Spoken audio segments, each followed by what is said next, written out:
बनवा रहे हैं, अपने ठाकुर जी के लिए बनवा रहे हैं। श्री कुम्मन दास जी महाराज ने एक कुटिया बनाई और कुटिया का नाम रख दिया गिरधर कुटीर। लोग नाम तो रखते हैं आजकल घरों का, भगवत सम्मिलित नाम रखेंगे, सेवा कुंज रख देंगे, हरि निकुंज रख देंगे, श्री राधा कुंज रख देंगे, लेकिन केवल नाम अच्छा दिखे लोगों को इसलिए नाम अच्छा ऐसा रखते हैं, लेकिन हृदय से क्या भाव रखते हैं? हमारा घर है, हमारे बच्चे रहते हैं, हम सुखी रहते हैं। अगर बाहर रखा है हरि निकुंज नाम, तो उसको वास्तविकता मानो भी कि हरि का ही निकुंज है। तो श्री कुम्मन दास जी ने कुटिया बनाई और कुटिया के बाहर लिख दिया गिरधर कुंज, गिरधर कुटीर। और उस कुटिया में श्री कुम्मन दास जी रहने लगे। कुछ दिन बाद कुम्मन दास जी के बगल में ही एक वैश्या ने कुटिया बनाई, वैश्या उसमें रहने लगी। कुम्मन दास जी का तो यही भाव रहता था कि ये लाल जी की कुटिया है, श्री लाल जी विराजते हैं, उन्हीं का ही भवन है। तो कुम्मन दास जी का एक नियम था, वो दिन में भजन नहीं करते थे, वो भजन करते थे रात्रि में। जब सारी दुनिया सो जाती थी तब कुम्मन दास जी उठ के स्नान करके और तब ठाकुर जी का स्मरण करते थे, भजन करते थे। एक दिन कुम्मन दास जी भजन कर रहे थे, रात्रि में बैठ करके हरि स्मरण कर रहे थे, तो वैश्या के 4-5 प्रेमी जन आ गए और वे सब लोग मद्यपान करके सब हल्ला मचाने लगे, सब ऊधम करने लगे। तो कुम्मन दास जी को भजन में विक्षेप होने लगा। कुम्मन दास जी बोले, भाई ये कौन है, कहाँ से इतने दूषित शब्द आ रहे हैं, ये कौन नाच गाना कर रहे हैं? तो देखा तो बगल में ही एक वैश्या का घर था, उसमें वैश्या और उसके सब प्रेमी जन मद्यपान करके नाच रहे थे। कुम्मन दास जी ने मन में विचार किया, इनका नाचना, इनका गाना मेरे भजन में विक्षेप डाल रहा है, लेकिन कुम्मन दास जी का भजन तो होना चाहिए। तो कुम्मन दास जी ने क्या किया, और ऊंचे स्वर में गाना शुरू कर दिया, हरिशरणम हरिशरणम हरिशरणम, कीर्तन करने लगे। वैश्या को क्रोध आया और वैश्या ने अपने प्रेमियों से कहा, पता नहीं ये कोई भजन कर रहा है बगल में और इसके भजन से हमारे आनंद में विक्षेप हो रहा है, एक काम करो इसकी कुटिया में आग लगा दो।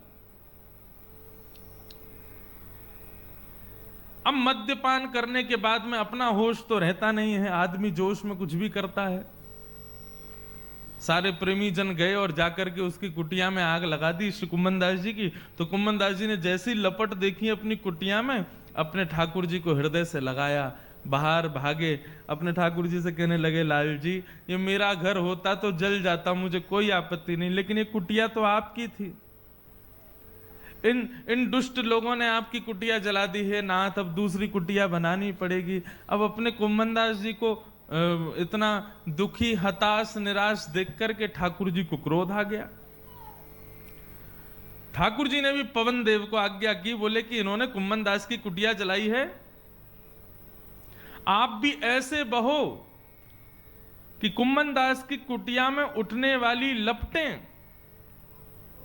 इस वैश्या के घर में जानी चाहिए।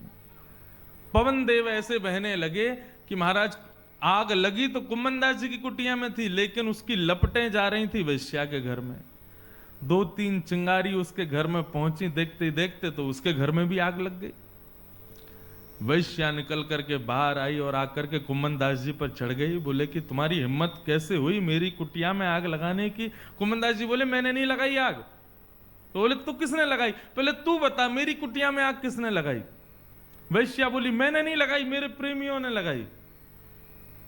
कुम्मन दास जी मुस्कुराने लगे, बोले, तेरे प्रेमियों ने मेरी कुटिया में आग लगाई, मेरे प्रेमी ने तेरी में लगा दी। ये प्रेमी प्रेमियों को आपस में झगड़ने दे, मैं तू क्यों लड़ते हैं? तुम्हें ही निवेदित भोजन करहीं। हमारे शास्त्रों में आज्ञा की गई कि संसार की हर वस्तु ना कुछ दूषितताओं को लपेटे रहती है, यदि वो ठाकुर जी को निवेदित होकर हम लोग ग्रहण करें तो वो प्रसाद बन जाती है। ऐसा तो है नहीं कि आपने 56 भोग ठाकुर जी के सामने रख दिए, पर्दा लगा दिया और खोल करके देखा तो एक आध सामग्री गायब मिले, सारी सामग्री वैसी रहती है। ठाकुर जी पाते नहीं है प्रसाद। ठाकुर जी केवल दृष्टिपूतम निषेध पादम, ठाकुर जी केवल अपनी दृष्टि मात्र से उसको पवित्र कर देते हैं, आपके योग्य बना देते हैं। गीता में भगवान कहते हैं भुंजते ते त्वघम पापात ये पचंत्यात्म कारणम। जो व्यक्ति बिना ठाकुर जी को निवेदित किए भोजन करता है वो अपना पाप खा रहा है। इसलिए बंधुओं, वस्तु वो हो जो ठाकुर जी को निवेदित हो, और ठाकुर जी को निवेदित हुई वस्तु जब हम ग्रहण करते हैं तो वो कल्याणकारी होती है। अभी तक वेदव्यास जी ने जो कुछ भी लिखा उसमें धर्म प्रधान था, उसमें अर्थ प्रधान था, उसमें मोक्ष प्रधान था, लेकिन अब जो वेदव्यास जी ने लिखा है उसमें ठाकुर जी का प्रेम प्रधान है, प्रीति प्रधान है। और वो प्रीति प्रधान ग्रंथ कोई और नहीं, श्रीमद् भागवत है।